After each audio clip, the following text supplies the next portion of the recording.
Hey everyone, welcome back to the channel. Hope you doing well guys. I am very excited क्योंकि एक और नई interesting video मैं आपके सामने लेके आ गया हूं जिसमें हम बात करने वाले हैं साउथ कोरिया वीजा कैसे अप्लाई किया जाए इन 2025।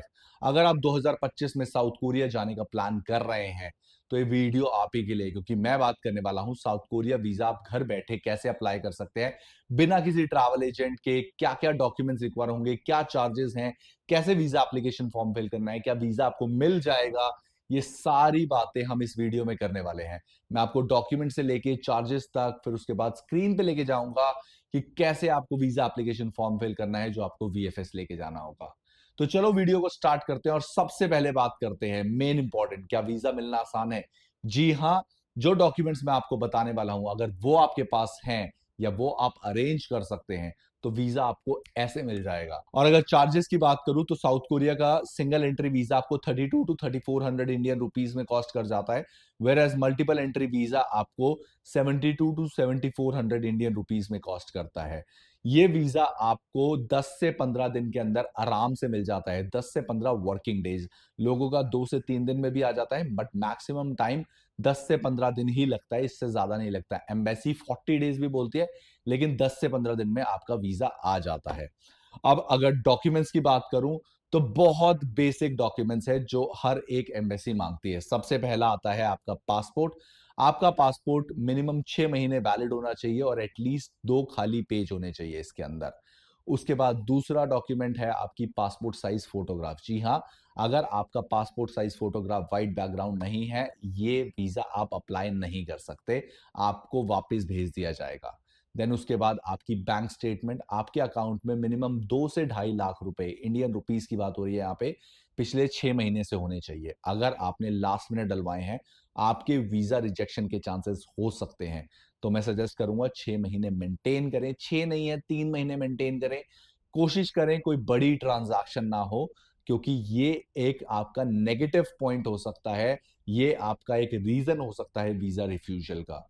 अगर ये सब आपके पास है, इसके बाद आता है आपका जॉब या बिजनेस प्रूफ। अगर आप जॉब कर रहे हैं तो आपको 3 महीने की सैलरी स्लिप विद एक नॉन ऑब्जेक्शन सर्टिफिकेट, मतलब कि एक लीव लेटर आपकी कंपनी से आपको लेना पड़ेगा। और अगर आप बिजनेस कर रहे हैं तो उद्यम, एमएसएमई, जीएसटी कुछ भी आप एक लगा सकते हैं, आपको वीजा मिलने का आराम से इजी चांस हो जाएगा। Then last but not the least, अगर आप जॉब कर रहे हैं फॉर्म 16 लगाइए, या आईटीआर बिजनेस कर रहे हैं तो ऑफकोर्स आपको आईटीआर ही लगानी होगी। बस ये सारे डॉक्यूमेंट्स हैं मेन इंपॉर्टेंट। इसके बाद सपोर्टिव डॉक्यूमेंट्स में आपको दिखाना होगा एक डमी फ्लाइट टिकट, एक डमी होटल बुकिंग, एक कवर लेटर, एक आइटनरी और इंश्योरेंस। ये सारे डॉक्यूमेंट्स आप लगा दो, आपको वीजा आसानी से मिल जाएगा।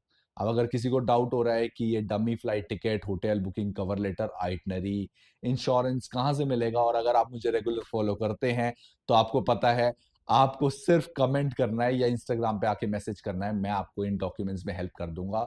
वीडियोस चैनल पे अवेलेबल है कैसे आपको ये सारे डॉक्यूमेंट्स, ये dummy flight, hotel, cover letter, कैसे ये सब मिल सकता है। इसी के साथ अब मैं आपको स्क्रीन पे लेके जाता हूं, जिसमें मैं आपको दिखाने वाला हूं कि आपको वीजा एप्लीकेशन फॉर्म कैसे फिल करना है। अगर फिर भी डाउट होता है, मिलते हैं सीधा वीडियो के एंड में, ताकि आपको वीजा आराम से मिल जाए। तो चलिए सीधा स्क्रीन पे चलते हैं। ऑलराइट, तो सबसे पहले हम एक वेब ब्राउज़र ओपन करेंगे और यहाँ लिखेंगे south Korea visa apply online. ये लिखते ही जैसे आप एंटर करेंगे गूगल पे आपको दिखाएगा visa.go.kr, इस पे क्लिक करें। ये साउथ कोरिया वीज़ा एप्लीकेशन का ऑफिशियल पेज है।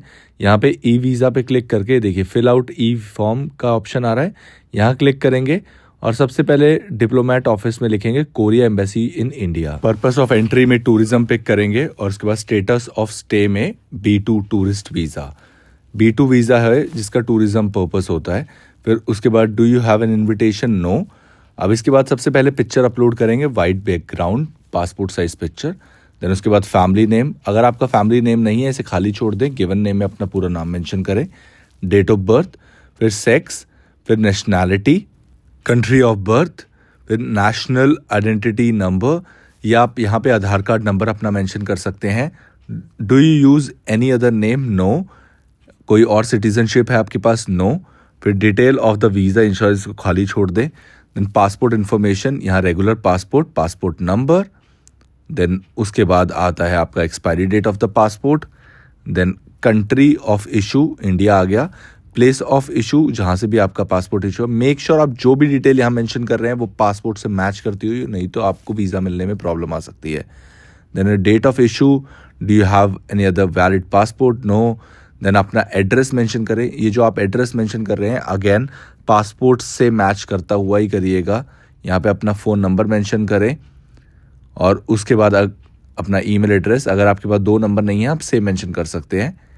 अब पूछा जा रहा है आप सेम कंट्री से वीज़ा अप्लाई कर रहे हैं जहाँ से आप हैं, यहाँ पे मैंने येस कर दिया। अगर आप नहीं तो आप जिस भी कंट्री से अप्लाई कर रहे हैं वो मेंशन करें। इमरजेंसी कॉन्टैक्ट नंबर किसी का भी, मॉम डैड ब्रदर सिस्टर किसी का भी नंबर मेंशन कर सकते हैं, नहीं है तो आप इसको खाली भी छोड़ सकते हैं। अब ये करने के बाद यहाँ जो भी आपका उनके साथ रिलेशनशिप है अब वो मेंशन करें, मैंने ब्रदर लिख दिया। अब इसके बाद यहाँ पे नेक्स्ट पे क्लिक कर दें। नेक्स्ट पे क्लिक करते ही आपसे पूछा जा रहा है marital status, never married. Then उसके बाद आप जो भी आपका स्टेटस है मेंशन करें। एजुकेशन ग्रेजुएट, स्कूल आप मेंशन करें जो भी आप कॉलेज से हैं, और उसके बाद वहाँ की लोकेशन कहाँ से है। करंट ऑक्यूपेशन, आप जो भी जॉब बिजनेस जो भी कर रहे हैं आप यहाँ पे मेंशन करें। मैं जॉब कर रहा हूँ, मैं यहाँ पे ऑफिस वर्क लिख रहा हूँ।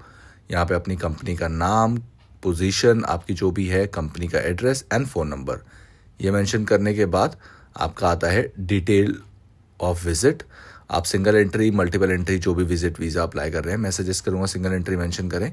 उसके बाद कितने दिन के लिए, मैंने 7 डेज़ मेंशन कर दिया। कब आप प्लान कर रहे हैं ट्रैवल का वो मेंशन करें, और यहाँ पे एड्रेस मेक श्योर आप जो भी डमी टिकट लगा रहे हैं अब वो यहाँ पे एड्रेस मेंशन करें। इसके बाद जो भी आपने होटल, एयरबीएनबी जो भी लगाया है वहाँ का कॉन्टैक्ट नंबर मेंशन करें। अब पूछा जा रहा है आप पहले कभी कोरिया गए हैं, येस अदरवाइज नो क्लिक कर दें। फिर उसके बाद आप किसी और कंट्री में आपने ट्रैवल किया है, अगेन येस नो आप जो भी आपका है मेंशन करें। कितना फंड आप कैरी कर रहे हैं, मैं $2000 लिख रहा हूँ। आप एनीथिंग अबव $1000 यहाँ पे मेंशन कर सकते हैं। फिर असिस्टेंस विद यू, आपके साथ कोई ट्रैवल कर रहा है, मेरे साथ नहीं कर रहा, मैं सोलो ट्रैवल कर रहा हूँ तो नो। उसके बाद यहाँ पे ओके कर दीजिए। ये आपका एप्लीकेशन नंबर आ गया, वीज़ा एप्लीकेशन पे क्लिक करें, और क्लिक करने के बाद ये आपके सामने एक फॉर्म ओपन हो जाएगा जो आपने फिल किया है। बस यही वो फॉर्म है जो आपको वीएफएस लेके जाना है। इसके साथ बाकी जो डॉक्यूमेंट जो मैंने आपको बताए थे, दैट्स इट। ऑलराइट, तो अगर आप यहां तक पहुंचे इसका मतलब है या तो आप एप्लीकेशन फॉर्म अब तक फिल कर चुके हैं या अभी भी कोई डाउट है। अगर कोई भी डाउट आ रहा है, टेंशन लेने की कोई बात नहीं है।